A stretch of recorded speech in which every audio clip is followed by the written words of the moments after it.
بسم اللہ الرحمن الرحیم نحمدہ ونصلی ونسلم علی رسولہ الکریم اما بعد۔ حضرات محترم، آج کی نماز تراویح میں ہم نے 18ویں پارہ میں سورۃ النور، سورہ فرقان اور سورۃ الشعراء کی تلاوت سنی ہے۔ سورۃ النور سے پہلے سورۃ المؤمنون گزری ہے اور سورۃ المؤمنون کے آغاز میں ایمان والوں کی کامیابی کی 7 شرائط بیان ہوئی ہیں کہ ایمان والے کیسے کامیاب ہوں گے، کون کون سے ایمان والے لوگ کامیاب ہیں، ان میں 7 صفات کا تذکرہ آیا ہے۔ اس کے بعد سورۃ النور ہے، فرمایا مومنون اور سورہ نور کا آپس میں ربط یہ ہوگا کہ مومنون قد افلح المومنون، مومنون کامیاب ہو گئے۔ جی مومنون کامیاب تو ہوں گے، لیکن کیسے؟ فرمایا سورۃ انزلناہا، اس سورت کے اندر جو نور توحید کا بیان ہے، نور توحید کی برکت سے ایمان والے کامیاب ہوں گے۔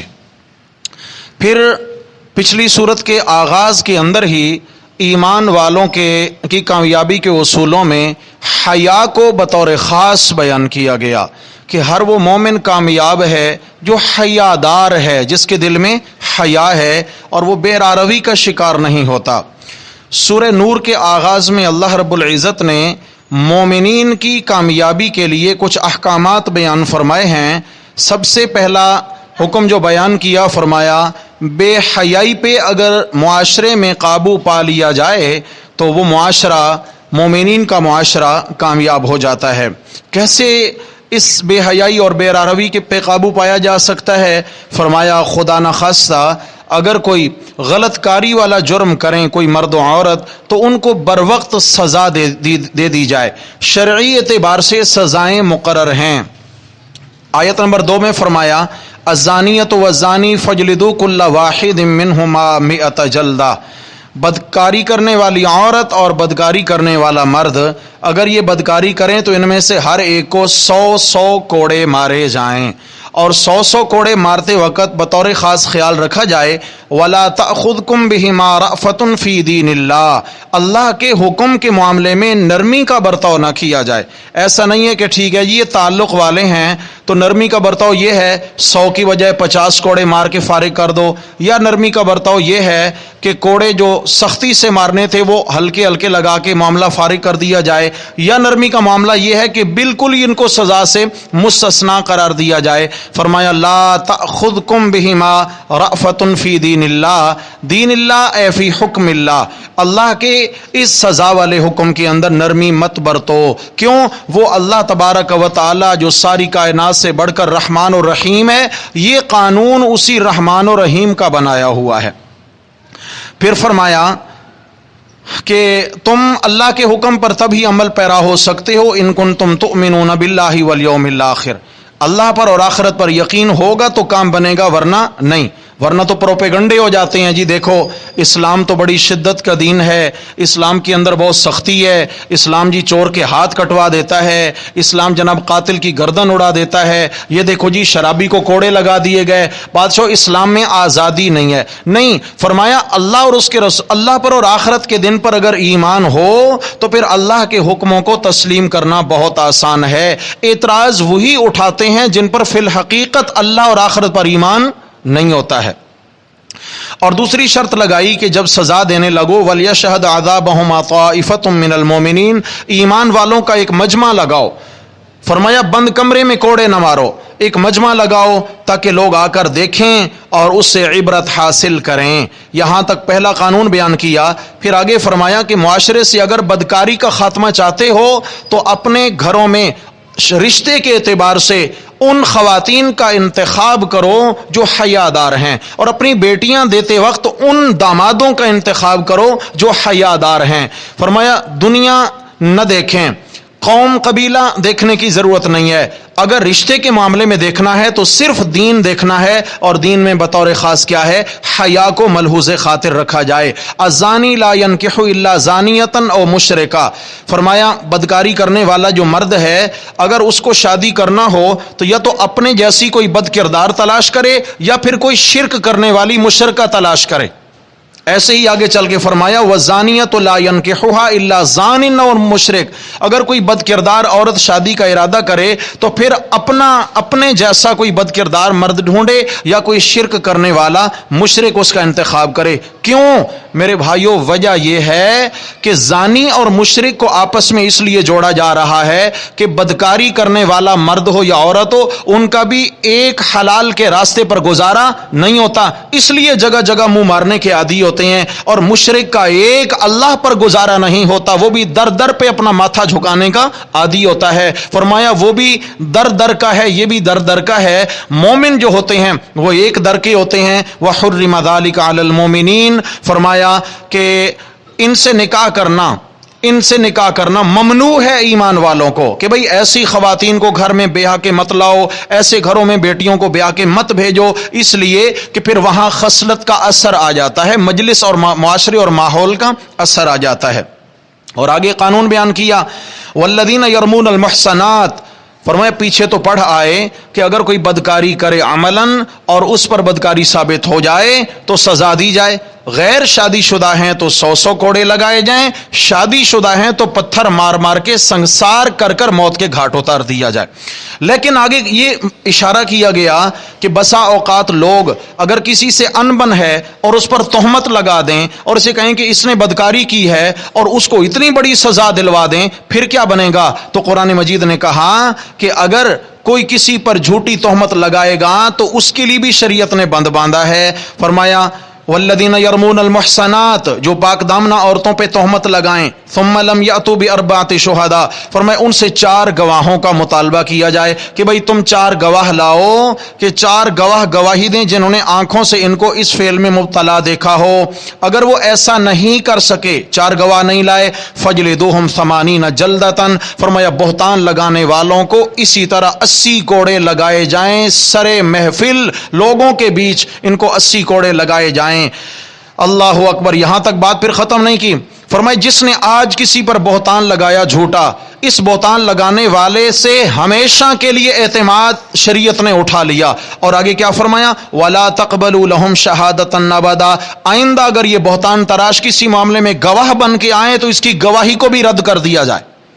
کسی نکاح میں اگر کہے جی میں علاقے کا سفید پوش ہوں, میں قبیلے کا بڑا ہوں, لیکن کسی کی عزت اس نے اچھالی ہوئی ہے, اگر یہ نکاح میں گواہ بننا چاہتا ہے تو اسلام نے اس کی گواہی کو قبول نہیں کیا. کسی مقدمہ میں گواہ بن کے آنا چاہتا ہے تو شریعت نے کہا کہ تو گواہ نہیں بن سکتا. اور آگے فتویٰ لگایا اولئک هم الفاسقون. یہ کیا ہو گیا؟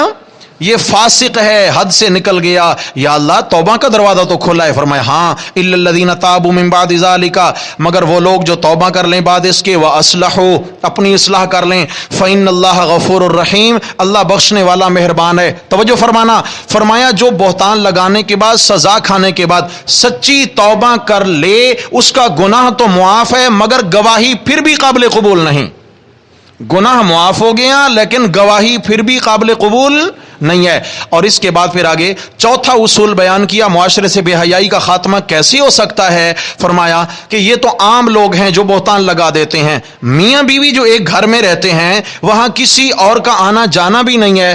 شوہر اگر بیوی پہ بہتان لگائے بدکاری کا, یا بیوی اپنے شوہر پہ بدکاری کا بہتان لگائے کہ تمہاری عزت خراب ہے, وہ کہے تمہارا کردار ٹھیک نہیں ہے, اب ان کے درمیان گواہ کہاں سے لائے جائیں؟ تو قرآن مجید نے ان کی قسموں کو, 4 قسموں کو 4 گواہیوں کے قائم مقام قرار دیا. فرمایا والذین یرمون ازواجہم ولم یکن لہم شہداء الا انفسہم فشہادۃ احدہم 4 شہادات باللہ. فرمایا اگر کوئی مرد اپنی بیوی کو تہمت لگا دے یا اسی طرح بیوی اپنے مرد کو تہمت لگا دے اور وہ 4 گواہ پیش نہ کر پائیں ماں سوائے ان کی اپنی ذات کے, تو فشہادۃ احدہم 4 شہادات باللہ, اللہ کے نام کی 4 قسمیں کھائیں.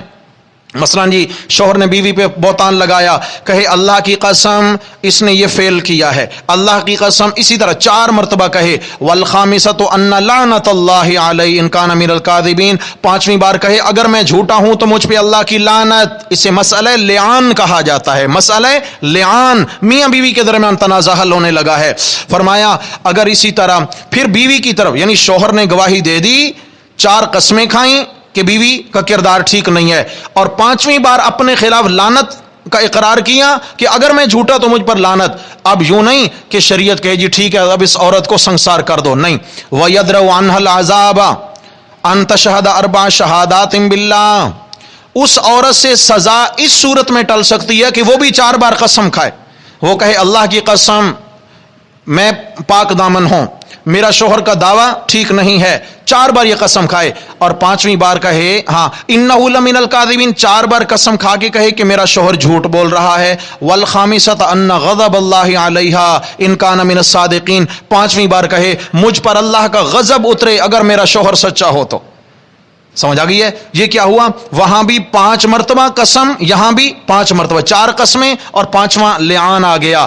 جب یہ معاملہ ہو جائے تو اب کیا ہے، شوہر سے بھی سزا بہتان کی ٹل گئی، عورت سے زنا کی سزا ٹل گئی، قسمیں آ گئی ہیں، ان کا معاملہ اللہ کے کورٹ میں، اللہ کی عدالت میں چلا گیا۔ لیکن شرعی قاضی کا یہاں کی ذمہ داری یہ ہے کہ اب فی الفور ان کے درمیان جدائی کر دے گا، اس کے بعد یہ میاں بیوی کے رشتے میں رہ سکتے نہیں ہیں۔ فرمایا معاشرے میں ایسا نہیں ہے کوئی کسی کی عزت اٹھا کے آ جائے اور اچھال دے، فرمایا نہیں، ایمان والوں کی عزت اللہ کے ہاں بڑی عظیم ہے۔ اس کے بعد آگے چل کر جو ہے پھر واقعہ افک بیان فرمایا، واقعہ افک، حضرت سیدہ عائشہ صدیقہ رضی اللہ تعالیٰ عنہ پر جو منافقین نے بہتان لگایا تھا، غزوہ بنو مستلق کے موقع پر آپ صلی اللہ علیہ وسلم کے ساتھ سیدہ عائشہ رضی اللہ عنہ سفر پہ گئی ہیں، راستے میں رات پڑی، پڑاؤ ہوا قافلے کا، آدھی رات کا وقت، اندھیرے میں حضرت عائشہ رضی اللہ عنہ اپنے قافلے سے باہر قضائے حاجت کے لیے تشریف لے گئی ہیں۔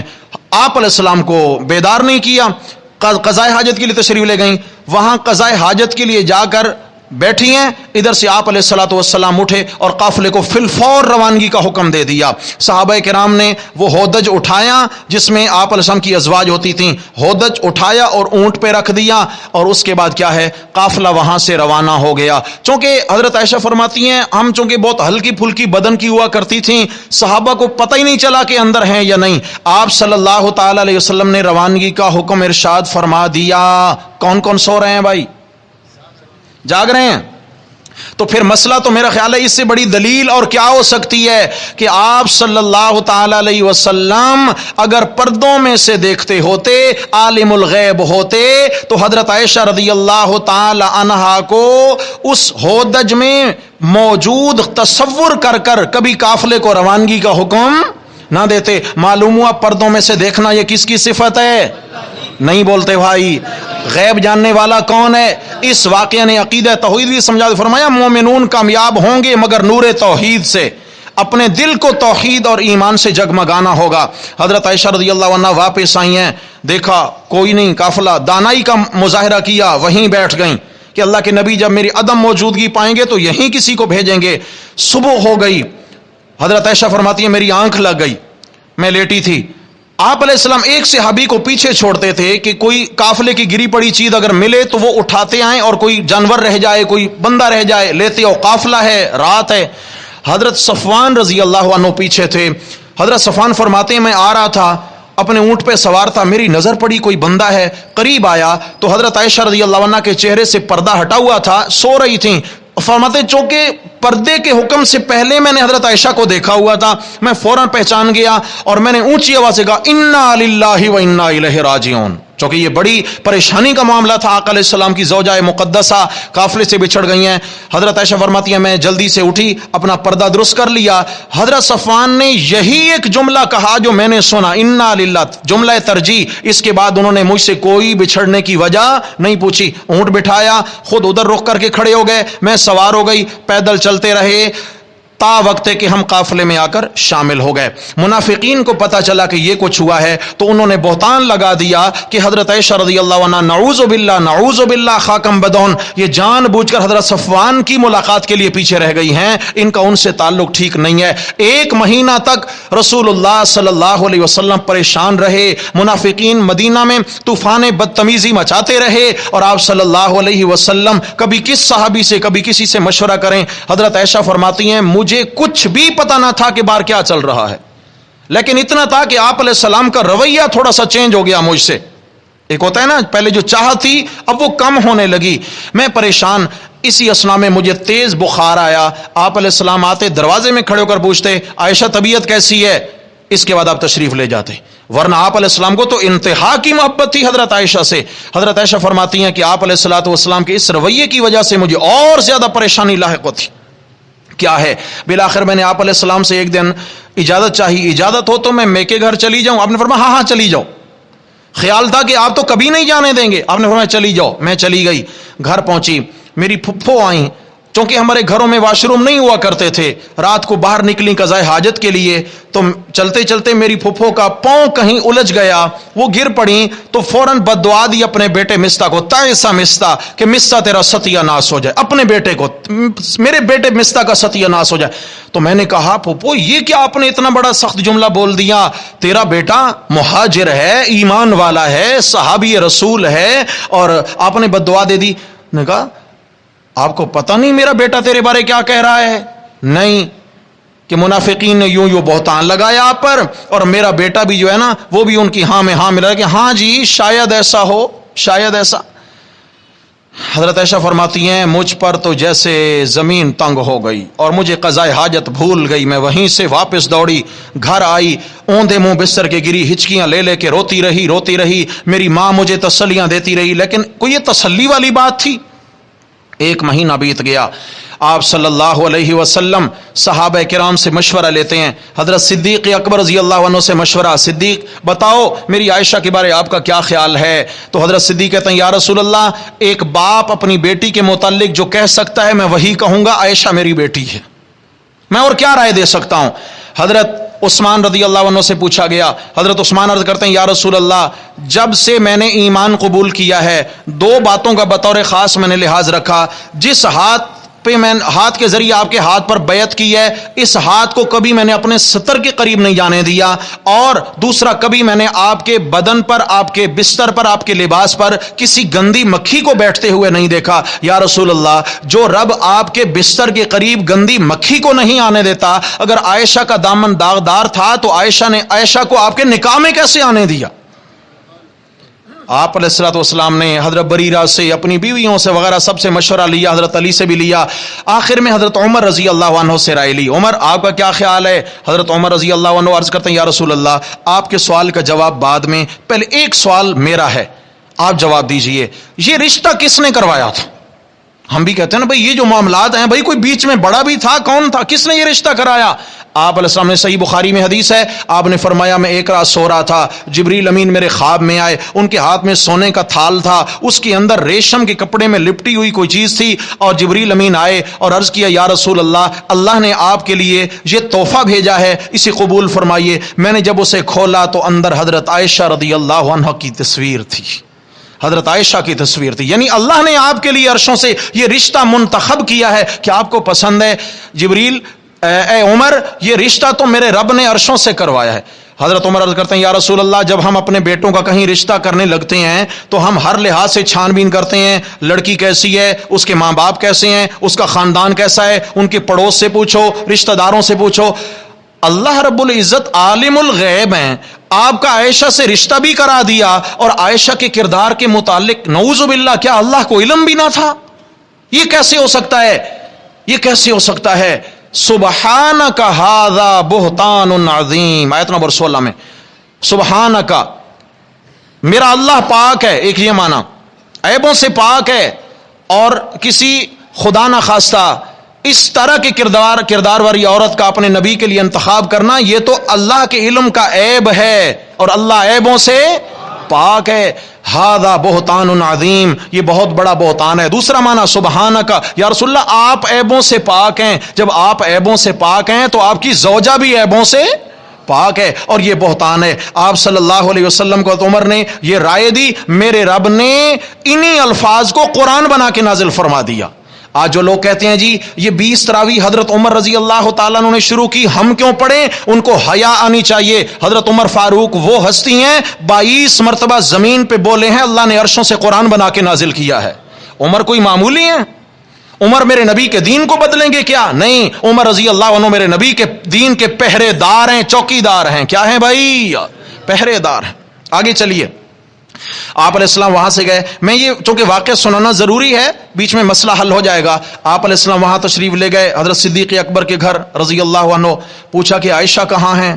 ساس جی نے بتایا اندر ہیں، وہ تو روئے جا رہی ہیں. آپ علیہ الصلوۃ والسلام پر ابھی تک قرآن نہیں اترا تھا. وہاں چلے گئے، دروازے میں کھڑے ہیں اور ایک جملہ کہا، صحیح بخاری میں الفاظ ہیں، ان الممت بذنب فاستغفر اللہ. عائشہ انسان ہے، اگر غلطی ہو بھی گئی ہے اللہ سے معافی مانگ لے. اگر تیرے سے غلطی ہو بھی گئی معافی مانگ لے، یوں رونے دھونے سے کام نہیں چلنے والا. حضرت عائشہ فرماتی ہیں یہ جملہ تو میرے اوپر پہاڑ بن کے ٹوٹا. یا رسول اللہ آپ بھی میرے متعلق ایسی رائے دے سکتے ہیں کہ میرے اندر ایسا عیب ہو سکتا ہے؟ ایسا حضرت عائشہ رضی اللہ عنہ نے فرمایا کہ میں نے اتنا جملہ کہا، انما اشکو بثی وحزنی الی اللہ، میرا مقدمہ میرے اللہ کی عدالت میں، کوئی نہیں یہاں میری صفائی دینے والا، میرے اللہ کی عدالت میں اپنے دکھڑے سارے رب کو سناتی ہوں. آپ علیہ الصلوۃ والسلام وہیں کھڑے تھے کہ جبریل نازل ہو گئے، اور جبریل علیہ الصلوۃ والسلام جب نازل ہوتے آپ ہم کے چہرے مبارک پہ پسینہ طاری ہو جاتا، پیشانی پہ پسینہ، اور چہرے کا رنگ سرخ ہو جاتا. آپ صلی اللہ علیہ وسلم یکسو ہو جاتے. حضرت عائشہ فرماتی ہیں میں نے بھانپ لیا کہ اوپر کنیکشن قائم ہو گیا ہے، کچھ ہونے والا ہے. ممکن ہے اللہ تبارک و تعالیٰ بتا دیں نہیں عائشہ کا دامن پاک ہے. میرے تو تصور میں بھی نہیں تھا کہ اللہ تعالیٰ میری پاک دامنی میں قرآن کی 18 آیتیں نازل فرما دیں گے. 18 آیات نازل ہو گئی ہیں اس صورت کے اندر. پھر آگے چلے، فرمایا اگر معاشرے کو بے حیائی سے بچانا چاہتے ہو تو ایک بات کا خیال رکھو، بے دھڑک کسی کے گھروں میں مت آیا جایا کرو. فرمایا دروازے پہ آؤ، نوک کرو، اجازت چاہو، اجازت ملے تو اندر آؤ، اجازت نہ ملے تو اندر نہ آؤ. یا ایھا الذین آمنوا لا تدخلوا بیوتا غیر بیوتکم حتی تستأنسوا وتسلموا علی اہلہا. اجازت لے کر گھروں میں آنا جانا یہ قرآن کا حکم ہے. اگر اجازت یعنی 3 مرتبہ نوک کریں، اگر اندر سے کوئی آواز نہیں آئی تو پھر کیا ہے بھائی، واپس چلے جاؤ، وہاں ٹک کے ڈیرا ڈال کے بیٹھ نہیں جانا، اور ناراض بھی نہیں ہونا کہ بھائی دروازہ نہیں کھولا گیا. پھر آگے فرمایا کہ یا اللہ آخر رشتہ داریاں تو رکھنی ہیں، رشتہ داریوں کے معاملے میں آنا جانا بھی ہے تو کیا کریں؟ فرمایا آنے جانے کے معاملے میں پردے کے احکامات ہیں سورت کے اندر، پردے کا لحاظ رکھو، رشتہ داریاں نبھاؤ. مردوں کا مردوں سے تعلق ہے، عورتوں کا عورتوں سے تعلق ہے. فرمایا اس طرح حیا قائم رہے گا. حتیٰ کہ بچوں کے متعلق بھی قانون آ گیا، یا ایھا الذین آمنوا لیستأذنکم الذین ملکت ایمانکم والذین لم یبلغوا الحلم منکم 3 مرات. فرمایا تمہارے جو چھوٹے نابالغ بچے ہیں ان کو چاہیے کہ جب وہ ماں باپ کے کمرے میں آئیں، یا گھر کے بڑے جو شادی شدہ ہیں ان کے جب کمرے میں چھوٹے بچے آئیں، بچوں کی تربیت کرو کہ وہ 3 اوقات میں اجازت لے کر آئیں. کب؟ من قبل صلاۃ الفجر، فجر کی نماز سے پہلے، وحین تضعون ثیابکم من الظہیرہ، اور جب تم دوپہر میں آرام کرتے ہو، ومن بعد صلاۃ العشاء، اور عشاء کی نماز کے بعد. کیسا خوبصورت دین ہے اسلام، کیسا حیا سکھایا. پھر اس کے بعد فرمایا اذا بلغ الاطفال منکم الحلم، جب یہ بچے بالغ ہو جائیں، مردوں والا حکم ہے ان پر بھی، بچیاں ہیں تو عورتوں والا حکم ہے، اجازت کے بغیر کسی کے کمرے میں آنے کی اجازت نہیں ہے. اچھا جی بھوک لگے کھانا کھانا ہے، کیا کریں؟ ہاں جی کھانا کھانا ہے، کیا کریں؟ اب جناب علی آنے کی اجازت نہیں، کوئی اجازت ہی نہیں دیتا، تو بھائی کھانے کا کیا؟ کہاں کہاں سے ہم بے تکلف کھا سکتے ہیں؟ فرمایا ان تاکلوا من بیوتکم، اپنے گھروں سے کھا سکتے ہو، بیوت آبائکم، باپ کے گھر سے، ماں کے گھر سے، بھائیوں کے گھروں سے، بہنوں کے گھروں سے. کہاں سے؟ بہنوں کے. یہ قرآن کہہ رہا ہے. ہم کہتے نہیں جی بہن بیٹی کے گھر گئے نا وہاں تو پانی نہیں پینا چاہیے، ہمارے ہاں ہے نا دستور ہے بہن بیٹی کے گھر نہیں کھانا. قرآن کہتا ہے کہ بے تکلف ہو کر جاؤ اور کھاؤ، یہ بے تکلفی کے رشتے ہیں. او بیوت اعمام، ہاں پیچھے چلے، او بیوت اخواتکم، بہنوں کے گھر، او بیوت اعمامکم، او بیوت عماتکم، چچاؤں کے گھر، پھوپھیوں کے گھر سے، او بیوت اخوالکم، او بیوت خالاتکم، ماموں خالہ ان کے گھروں سے، او ما ملکتم مفاتحہ، یا جن کی چابیاں تمہارے اختیار میں ہیں، چابیاں گھر کی کسی نے دے رکھی ہیں تو اب کیا ہے تمہیں اجازت ہے، او صدیقکم، اپنے دوستوں کے گھروں سے بھی بے تکلف آ جا کے کھا سکتے ہو۔ یہاں یہ سکھایا کہ بے تکلفی کے جو رشتے ہیں ان میں دوست بھی ہیں، یعنی جہاں جا کر تکلف کرنے کی ضرورت، دوستوں کے ہاں جب جائیں نا تو وہاں کھانے کے معاملے میں تکلف سے قرآن نے منع کیا ہے، یہ بتا دیا۔ بہرحال پھر اس طریقے سے آگے چلے احکامات ہیں۔ سورہ فرقان آئی، فرمایا فرقان کیا ہے، نور کیا ہے، فرمایا قرآن ہے، اور قرآن کیا ہے، تبارک الذی نزل الفرقان، یہ حق اور باطل میں فرق کرنے والی کتاب ہے۔ اس صورت کے آخر میں چلے تو عباد الرحمن الذین یمشون علی الارض ہونا، جو رحمان کے بندے ہیں یعنی جو مومنون ہیں ان کی نشانیاں بیان کی کہ عباد الرحمن کون ہوتے ہیں، ان کے اوصاف ہیں۔ سورہ فرقان، وقت ختم ہو گیا اس لیے اب میں صرف ٹچ کروں گا اس کو۔ سورہ فرقان کے آخر میں پھر عباد الرحمن کی صفات بیان کی، آگے سورہ شعراء آ گئی، فرمایا یہ قرآن شاعرانہ کلام نہ سمجھنا، یہ فرقان ہے، میں رب کا کلام ہے۔ کون سا کلام ہے؟ فرمایا جو شعراء ہوتے ہیں نا، شعراء کے معاملے میں اور وحی کے معاملے میں بڑا فرق ہے۔ وَالشُّعَرَاءُ يَتَّبِعُهُمُ الْغَاوُونَ، یہ صرف خیالی پلاؤ بناتے ہیں، شاعر خیالی پلاؤ ہوتے ہیں۔ انہم یقولون ما لا یفعلون، جو کہتے ہیں وہ کرتے نہیں ہیں۔ کیا ہے جی، میں تو بھائی اپنی محبوبہ کے لیے آسمان کے تارے توڑ کے لے آؤں گا، ہاں جی، وہ آسمان کے تاروں کی طرف وہ بیچارہ جا رہا ہے، کہتا ہے مگر کر نہیں سکتا۔ اور قرآن کیا ہے؟ یہ خیالی باتیں نہیں ہیں، اللہ کی وحی ہے۔ فرمایا یہ قرآن خیالی باتیں نہیں ہیں، اور میرا نبی شاعر نہیں، میرا نبی وحی کا متبع ہے، وحی کی اتباع کرتا ہے۔ مومنو، کامیاب ہونا چاہتے ہو تو نور توحید کو دل میں جگہ دے دو، اور نور توحید کو دل میں جگہ دو گے قرآن کے ذریعے، اس لیے کہ قرآن فرقان ہے، حق اور باطل کے درمیان تمہیں فرق محسوس ہو جائے گا۔ اور قرآن کو عام کلام، شاعرانہ کلام نہ سمجھنا، یہ کس کا کلام ہے؟ اللہ ہم سب کو عمل کی توفیق نصیب۔